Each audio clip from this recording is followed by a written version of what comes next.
everyone. Welcome to another episode of Bitcoin Banter. I've got Tony with me today. Tony, we have some exciting news, and today's election day here in the United States. X is crazy. The media outlets are chirping. The eyes of the world are upon the U.S.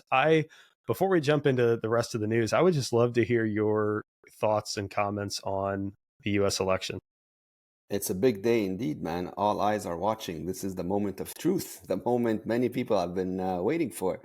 As you know, at the Bitcoin Way, we're not a political team here. You know, we don't take sides with anyone, but it is important for everyone to vote, not to vote for one side over another, but to vote for the redemption of your time and energy. Just understand, like whoever wins, at the polls today is unlikely to end the money printer. So the real vote that you should be casting is one that brings you closer to the values that you align yourself with, the values of truth, the values that we align ourselves with, which is why we push for Bitcoin and self-custody wholeheartedly. Because, as long as the money printer is in control of the money supply, well, the world problems will not cease to end. Some parties may lessen the pain, but until that mold is completely shattered and the separation of money and state is cemented, things will not likely to get much better. Regardless, this is a transition. It's not like an on and off switch, unfortunately. So it is important for everyone to cast their vote. Please vote for yourself, essentially. Regain your values, your dignity. Vote for the right party that will likely push you more in that direction. That's what I have to say. I think there's a knee-jerk reaction amongst many Bitcoiners. Many of us lean toward libertarianism and just as much freedom, individual freedom as possible, which I think is a great position to take. But that's not to say that in light of our current political system that there aren't wins that we could have with, quote unquote, the right person in charge. I mean, there are topics that extend beyond the money printer. Certainly, like today for myself, I voted this morning, and there are local issues that have a more immediate impact. And so I think the your vote doesn't matter sort of crowd, I think, misses the point that it's a small gesture that we can make, both to honor the people who legitimately and bravely put their lives on the line 250 plus years ago, but also to maybe make some progress in meaningful ways at a more local level. So get out there and vote. To everyone listening, it is an important election. There's a lot on the line, and there's potentially a lot of progress that can be made in certain areas. But I wholeheartedly agree, the money printer is likely going nowhere. All righty, let's jump into some of the news, Tony. So we've got, let's see, breaking. Cartwright, a multi-billion-dollar UK pension fund, just announced a 3% Bitcoin allocation. And so you remember the Wisconsin pension fund allocated a few months ago. We talked about that as a percentage. This is 30 times higher and the largest allocation of any sovereign fund in the world so far. Tony, the big money seems to be here, and it seems to be trickling in. But I'm curious how you foresee this playing out. What are the implications of these sorts of announcements as they continue to be made? It was expected. It was just a question of time when it'll start to trickle in. I mean, they say 3%, but that 3% represents like a really big number, right? So I mean, where else are they going to go? I mean, even eventually, everyone understands that if they do nothing, their wealth, their money is headed to zero, along with the fiat currency that it's denominated in. It's just a mathematical equation. It's common sense at some point. And so where else do you want them to put their money? So they're going to start at 3%, probably because they don't know much about it, other than they have to do something, right? So it starts with 3%. They become more educated. They learn more, and then slowly but surely that 3% grows to 5%, then 10%, and before you know it, like it's the majority of their holdings, and then you have that copy paste domino effect across the industry. People, look at what others are doing, and especially if they're successful at it, they're like, oh yeah, me too, we want to do this. And so before you know it, the slowly then suddenly, that's exactly what's going to happen. And so it's not surprising to me. I was just waiting when it was going to happen. I was expecting it to happen much sooner, but unfortunately, the world works at a much slower pace than I'd like sometimes. But as long as we get there, I mean, it's a win, and we're definitely headed there. It's very clear. You'll see more of these stories, crop up on a weekly basis at some point, maybe even daily. And again, all roads lead to Bitcoin. Do it now, do it later. Everybody gets Bitcoin at the price they deserve. Yeah. The sad thing is I can just envision this future scenario a couple of years from now where the 3% allocation is turned into 15% because Bitcoin does what it does, and then some financial guru is going to have to right size their portfolio to get it back down to 3%. And it's like, they clearly don't understand it. What I will say about this particular case is my understanding, and I could be wrong, I saw this in a couple of places though, is that they're not allocated to the ETFs. They're working with a third party custodial service to custody Bitcoin. And if that's the case, that is a huge step in the right direction. Not that, you want to trust custodians, but, some of these institutions, pension funds probably don't have the option of just keeping a cold card in someone's basement. But that to me could be an interesting development that people begin to these funds and investment firms begin to recognize that real Bitcoin is an option. Just like people used to keep real gold, like you can keep real Bitcoin, and it's a hell of a lot easier to do so than keeping physical gold on hand. So again, we'll see, but I think you're right, and I'm hopeful for the people who benefit from the pension funds, for these beneficiaries, that they hold on to it and they don't keep right sizing their portfolio back down to 3% when they see a huge win in Bitcoin, and that they allow it to just rip and consume more and more of their portfolio. But again, not optimistic. Alrighty, some more bad news. 35% of millennials, so my generation, Tony, have $0 saved for retirement. 20% say they will never retire. And he says Social Security is not going to save you. You must figure a way out to save yourself. Man, that's an alarming statistic. I can't imagine at my age having nothing saved for retirement. And the assumption here is that if they have $0, most of them, it's not because they're all in on Bitcoin, right? Like they just don't have anything saved for retirement. Yeah. What do you think this means for the world, 30 years from now, when these people reach otherwise sort of normal retirement age? Well, that's if they reach normal retirement age.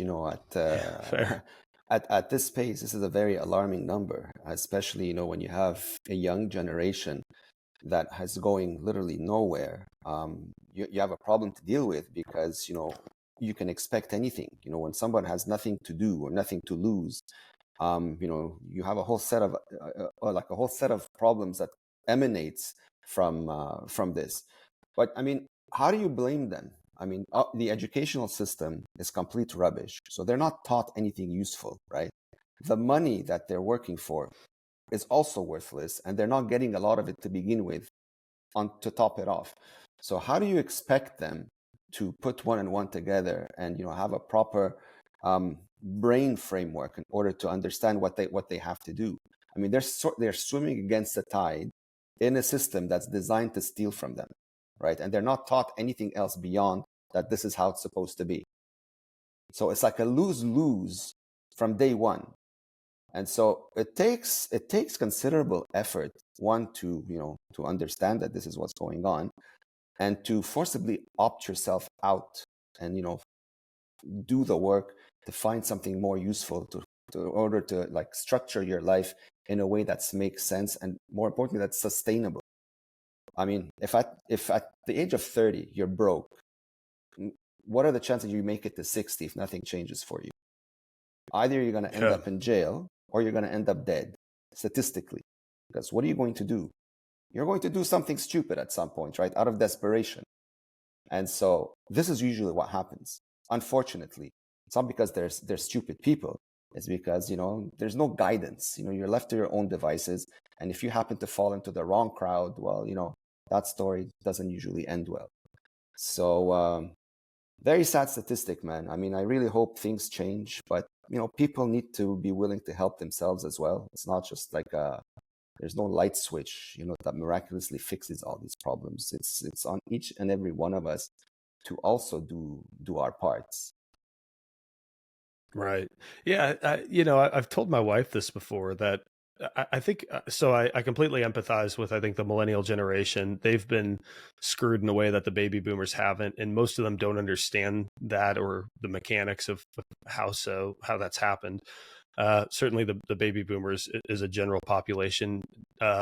Many of them at least don't understand, the lucky cards that the lucky hand they were dealt.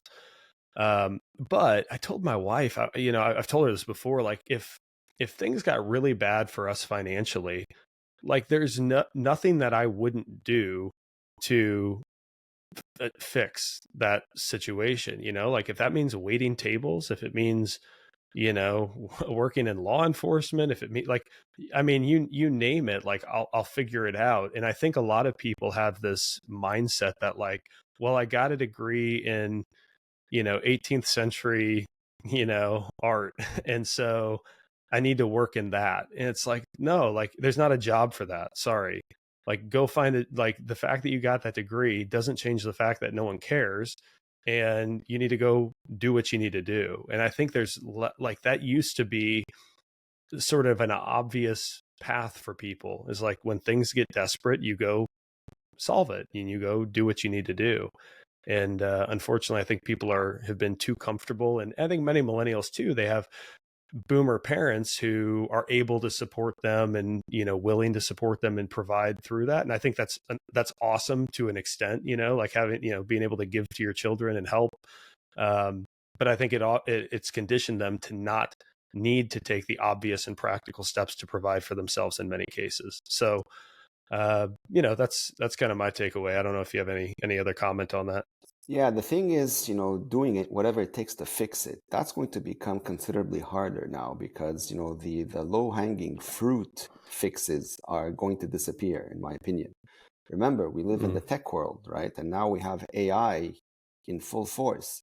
So all of these low-hanging fruit jobs that people usually resort to when, things are really bad, well, those may not be around anymore. So what are you going to do in a scenario like this? You're going to have to forcibly upgrade your skill set to something brand new, maybe that you've never seen before, just to compete, like or rather just to remain relevant. Because if waiting tables, for example, or flipping burgers or things of that sort gets replaced by machines, right? Who's going to hire you if that's what you're resorting to as, the quick fixes? That's what I mean. Like these things are likely to vanish one day. And so in a good sense, it forces humanity to do more. But again, it's not a light switch. Like a lot of people will genuinely have a hard time with this, and how they react to this new reality is unknown. And that can be scary, right? Because, when people are desperate, what do? They do instinctively what comes to mind. I've seen that in one scenario 5 years ago. It's not a pretty picture. So again, this is all speculation, but it's just to say that the human race is unpredictable. Like if I put you in a desperate situation, you don't even know how you're going to react until you're actually in those shoes. So this is why, for me, it's a bit worrisome to see these numbers and to see people, genuinely have no idea what their purpose in life is. And so hopefully we move in the right direction, but that's time will tell. It's to be seen. Absolutely. All righty. And it wouldn't be election day if we didn't make fun of our beloved overlords in our final segment. So the U.S. government, 9 years ago, and this was a couple days ago, but effectively 9 years ago to the day, U.S. government sold 44,000 Bitcoin for $400 each. Rizzo says a $3 billion mistake. They obviously didn't read the Bitcoin standard before making that transaction. Tony, do you think the U.S. government will ever recover 44,000 Bitcoin? Man, I don't think they even cared back then. Don't they print that amount in like, I don't know, half a day these days? So Why Oh would they yeah, yeah, bother yeah. learning about? Why would they bother learning about Bitcoin or any of that stuff? They just press a button, let the printers Print. rip, and there you go. Problem solved. Let the rest of the world can go to hell, but that's okay. Like the money's there now. So I don't think these clowns were thinking about anything beyond, whatever, decision they were making back then. The money, calculating the money and making sure it remains valuable, and balanced and all that, that's the least of their concerns. So them selling it, of course, it's in hindsight, it's the dumbest decision you can ever make because they're not going to get it back, at least not as easily. Well, again, I could be wrong. Again, they could, explode that money printer again and just buy it back at a much higher price. But, whether they cared in the moment, I highly, highly doubt that. It was like, whatever. For them, it was sell this trash, it's worth nothing. Life goes on. Yeah, and as funny as it is, and as big a mistake as it will, be apparent, 20 years from now, 10 years from now, whenever. $3 billion. I think there was a day last week where we added over $100 billion in new debt. So it's like, yeah, that $3 billion is going to be a lot more than $3 billion someday. But in the meantime, they're not sitting there kicking themselves because who cares? We can always print more money. We can always take on more debt. And that's what they've been doing. Yeah, it's just a button. It's just a spreadsheet most of the time. You don't even need to press a button. So yeah, just keep in mind, everyone, go vote because there are issues that matter. But I think the money printing continues. Tony, I think that's probably a good place to wrap it up. For everyone listening, thank you so much for tuning in. Go to thebitcoinway.com/podcast. Check us out. We'd love to schedule a free 30-minute consult with you. We can talk you through proper 100% Bitcoin self-custody with zero counterparty risk, privacy phones, online privacy, Plan B residency options. We are on a mission to bring self-sovereignty to the masses and would love to help you and chat with you. Again, that's thebitcoinway.com/podcast. Tony, as always, it's been a pleasure. Look forward to catching up with you again later this week. Absolutely, Michael. Thank you. Cheers.